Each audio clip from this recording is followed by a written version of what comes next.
Bueno, muy buenos días. Perdón el atraso, pero teníamos algunos problemas técnicos con la comunicación satelital y había algunos microcortes en la conexión y no sé si se solucionaron definitivamente, pero ha mejorado un poco la condición climática, así que aquí estamos. Si hay algún problema en esta transmisión, le pido disculpas, pero bueno, es un tema de fuerza mayor.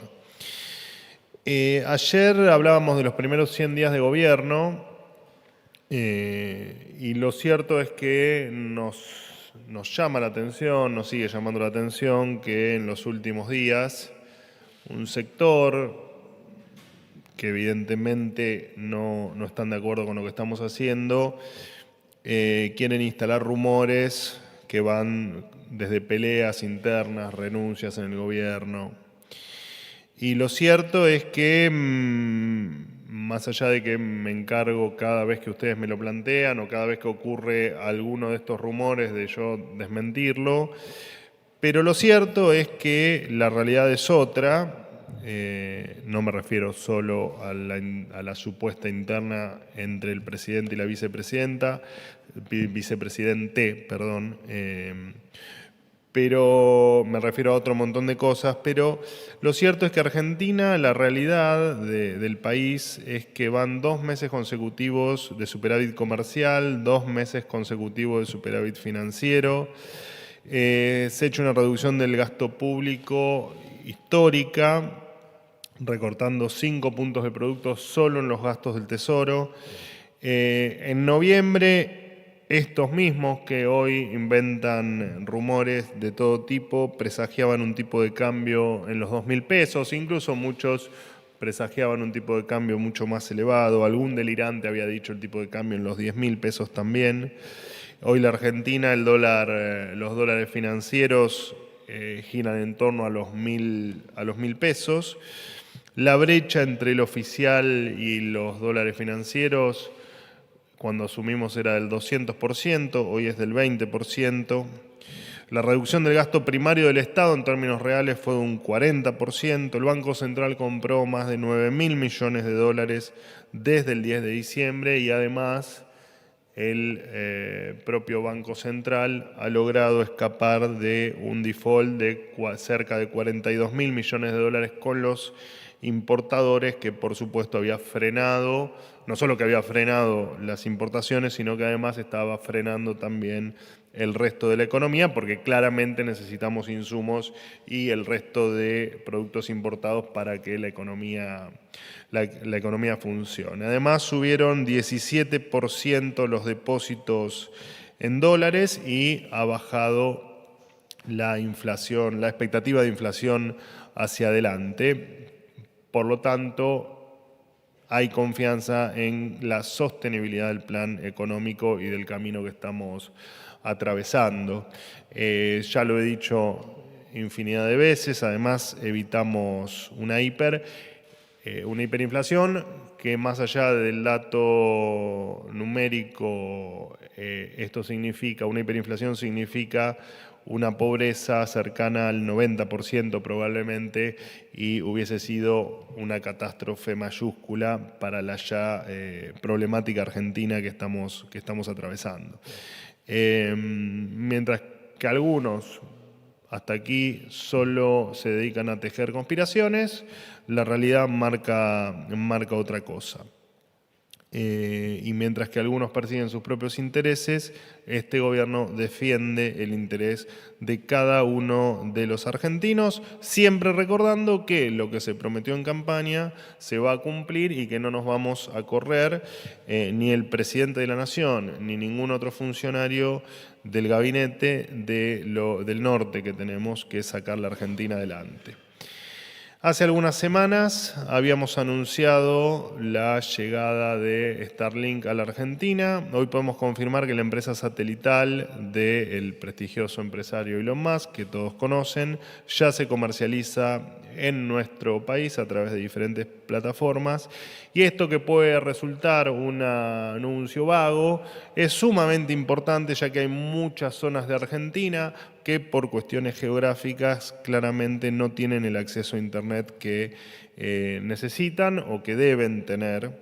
Así que esto se traduce, repito, lo que para muchos les parecerá un anuncio menor, esto se traduce en que muchos argentinos, millones de argentinos, puedan empezar a tener Internet y puedan explotar su comercio, sus trabajos, o incluso que puedan acceder a cuestiones académicas para seguir progresando. Para nosotros que el sector privado se desarrolle en todos sus ámbitos es fundamental, porque además claramente son soluciones que solo el sector privado en este caso puede ofrecer. Sin más nada para contarles, no, perdón, quiero destacar por último el compromiso que mostró la Corte Suprema de Justicia, el Consejo de la Magistratura, la Procuración General, la Defensoría General, la Cámara de Casación Penal y la Cámara de Casación Penal para aplicar el sistema acusatorio en todo el país y en especial en la ciudad de Rosario. Y un gran reconocimiento al ministro Cunio Libarona por el tamaño esfuerzo que hace cada día porque la justicia en la Argentina dé un paso hacia adelante y hacia lo que necesitamos todos, que es una justicia independiente y una justicia que esté a la altura de las circunstancias. Ahora sí, los escucho. ¿Qué tal, vocero? ¿Cómo está? ¿Cómo anda, Sofía? Sofía Rojas, para Noticias Argentinas. Quería consultarle si el gobierno, vía el Ministerio de Capital Humano, tiene previsto algún tipo de asistencia, ya sea en entregas de elementos de primera necesidad o de mobiliario o incluso asistencia económica para los damnificados por el temporal que azota a Lamba e incluso a las 4 provincias y sobre todo ante la alerta naranja que emitió el Servicio Nacional Meteorológico. Gracias. Bueno, en principio, contarte que todos los recursos del Gobierno Nacional están a disposición. De hecho, hay un trabajo en coordinación hoy en materia logística e incluso con la Cruz Roja y efectivamente cualquier requerimiento que haya de los lugares que están inundados y que requieran asistencia del Gobierno Nacional en cualquiera de sus áreas serán atendidos desde ya. Aprovecho, por supuesto, para solidarizarme con todos los inundados. Las imágenes han sido desoladoras. Pero sí, claramente todo lo que, más allá de que ya se están realizando trabajos operativos y de logística, todo el requerimiento que se haga se va a analizar y se va a tratar de por supuesto, de estar a la altura de las circunstancias. Buen día, vocero. Ariel Rodríguez, de Cadena 3. Quiero pedirle la opinión del gobierno, o la suya en tanto vocero del gobierno nacional, sobre la situación de la senadora Vilma Bedia, senadora libertaria por Jujuy, que ha designado en el Senado a sus 3 hijos, a su nuera, a su hermano y a su sobrina. Yo no estoy al tanto de que eso haya ocurrido y que sea así. Si fue así... Tenemos los decretos respaldatorios, se los puedo acercar, digo, si los quiere... No. Te contesto dando por válida tu hipótesis. Nosotros estamos absolutamente en contra de cualquier contratación o de cualquier forma de utilización del Estado para intereses personales. Familiares o de cualquier otra índole que no sea en pos de la intención que tuvo la gente al votar y a elegir una propuesta que claramente marca una diferencia con la política tradicional. Así que todo lo que tenga que ver con prácticas de la vieja política, no estamos de acuerdo. No sé cuáles son efectivamente las explicaciones de este caso puntual, así que por eso te decía que más allá de responderte genéricamente, no puedo hablarte sobre la senadora en cuestión, porque la verdad es que los pormenores no lo sé. Supongo que te podrá dar mucha mejor explicación la senadora por la que me estás preguntando. Pero claramente, si esto tuvo algún interés personal, lo rechazamos absolutamente, ¿no? De no tenerlo, entiendo que la propia senadora podrá dar una explicación correcta de qué es lo que ha ocurrido. Buen día, Maya Castro Blansky de La Nación, ¿qué tal? A la Corte Suprema llegó la información de que el gobierno enviaría el pliego del juez federal Ariel Lijo para integrar la Corte Suprema. Quería saber si esto es así, si se puede confirmar, y si el gobierno tiene previsto algún proyecto para ampliar la Corte Suprema y cuándo enviaría el pliego para llenar la vacante que está pendiente. Gracias. Bueno, en las próximas horas se va a emitir un comunicado con respecto a lo que me estás preguntando. Los nombres en tal caso estarán en el propio comunicado y bueno, estará a disposición de ustedes cuando esto ocurra. Repito, en las próximas horas va a estar publicado el comunicado al respecto. ¿Qué tal, Manuel? Buen día. Eduardo Menegazzi para Infobae. Hace pocos días hiciste un anuncio respecto del PAMI, ¿sí? De sí. números del PAMI, de una investigación que había hecho, correcto, una auditoría que había hecho el gobierno. A fin de mes se vencen los contratos con laboratorios y con proveedores del PAMI para los medicamentos, para los jubilados y pensionados del país.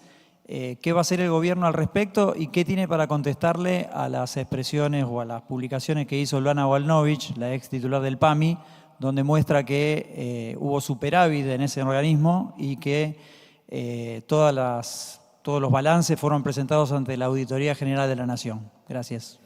Bueno, en primer lugar, ahí me subí un poco el retorno. Con respecto a los contratos del PAMI, el PAMI es el que debe informar. La verdad es que no te puedo dar yo precisiones sobre eso y lo correcto es que lo haga el PAMI. Con respecto a los dichos de Volnovich, que también habló sobre el tema de las recetas truchas y hizo alguna apreciación adicional, nadie, con respecto, por ejemplo, a las recetas truchas, la acusó a ella.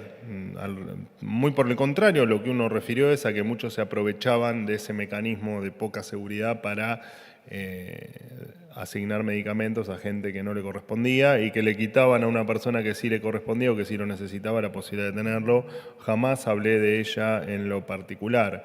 Con respecto a lo que ella pueda decir sobre su gestión, me merece... No merece que hagan ningún tipo de comentario. Lo único que hice fue mostrar información del propio organismo, de una auditoría que se realizó y donde traté de expresar los números al mayor detalle posible.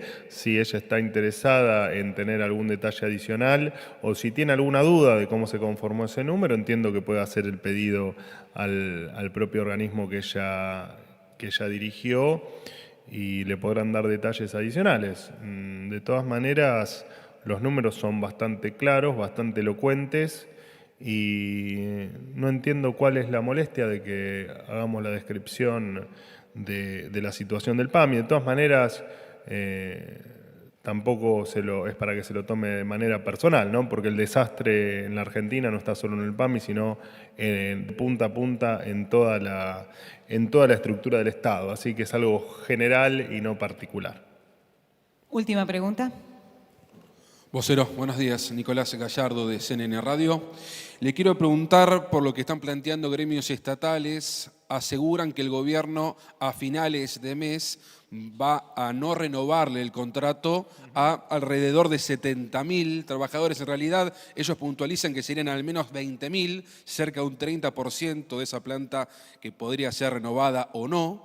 Sí. La pregunta es si efectivamente el gobierno evalúa directamente no renovar el contrato a 70.000. Digo, pienso en áreas como CONICET, ahora se hablaba del Servicio Meteorológico Nacional, otros ejemplos varios que usted puede dar. Si son 70.000 los que pueden directamente no renovar o si ya hay una cifra. Hasta se habla de un famoso instructivo para hacer una modalidad de despido o de no renovación. Gracias. Sí, bueno, no, el instructivo claramente...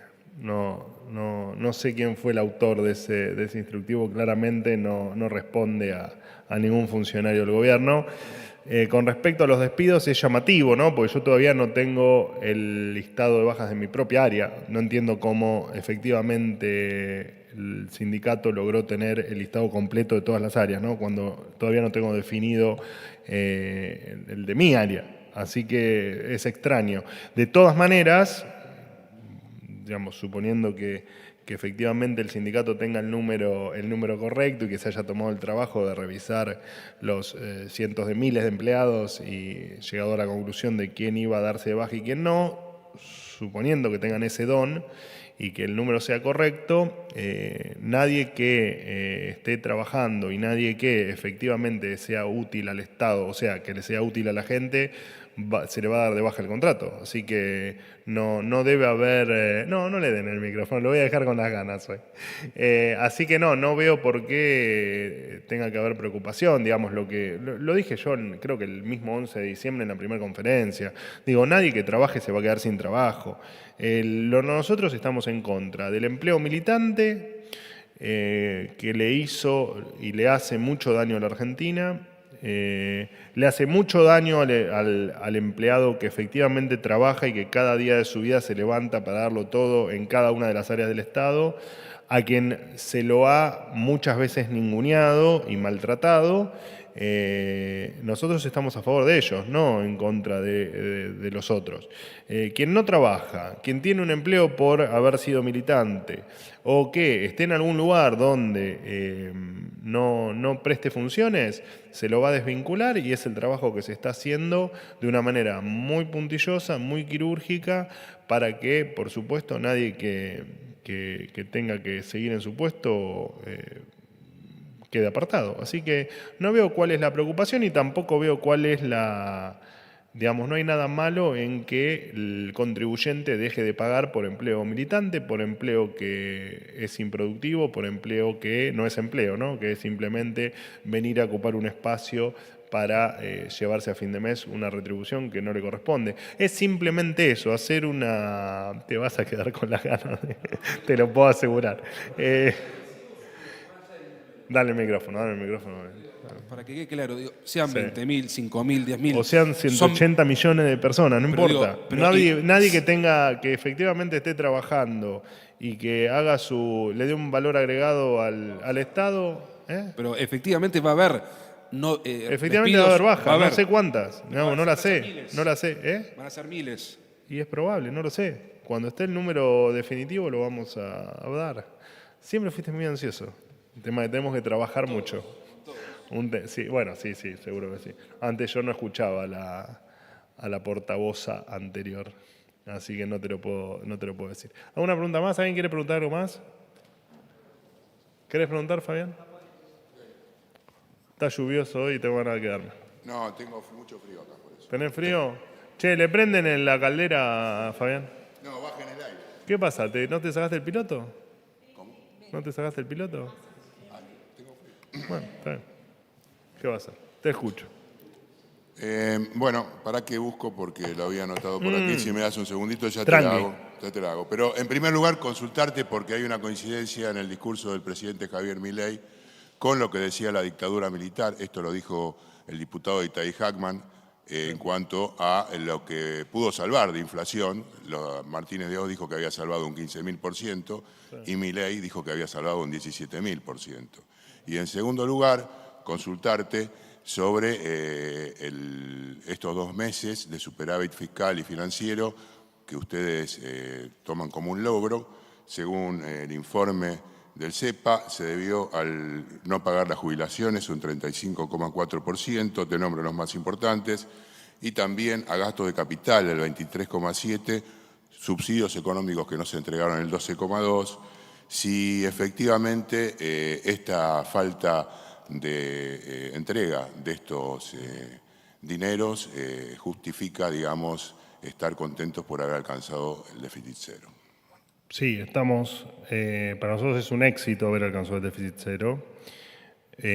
Para nosotros es, en materia o en los primeros pasos, el paso principal que teníamos que dar. Así que sí, fue un éxito. Con respecto a tu primera pregunta, tenés una leve obsesión por compararnos con gobiernos militares y la verdad es que somos liberales, por lo tanto somos absolutamente opuestos a lo que pueda ofrecer un gobierno militar, lo que no quita que haya números que puedan tener alguna semejanza, lo que no nos hace una dictadura. Pero bueno, sería bueno superar esa definición que tenés sobre nosotros, o ese pensamiento que tenés sobre nosotros. La política económica considero que es la misma, justamente te hablé por eso. Yo no tengo que superar nada, discúlpame. Bueno, es un interesante tema de debate el que tenemos de parecidos o no con la política económica vos nombraste a Martínez de Hoz. Y te repito, nosotros no tenemos absolutamente nada que ver con el gobierno militar en ninguna de sus vertientes o en ninguna de sus aristas, pero no es bueno que nos comparen con un gobierno militar. No es bueno, porque lejos estamos de ser un gobierno militar y de hecho no hay nada peor para la gente que un gobierno que te empobrece, que un gobierno que te quita educación, que un gobierno que te encierra, que un gobierno que le hace llegar vacunas a quienes no tienen la prioridad de vacunarse, a quienes han destruido el sistema jubilatorio, a quienes destruyeron el sistema energético, a quienes destruyeron el Banco Central y a quienes han despedazado a la Argentina y a quienes, por sobre todo, le han quitado la dignidad a mucha gente. Te recuerdo que en muchos lugares donde hace 40 años que gobiernan los mismos, cada vez que llueve es un día que vuelven a perder todo lo que tienen en sus casas. Así que sería bueno empezar a ver para adelante y dejar de compararnos con cosas con las que no se nos puede comparar.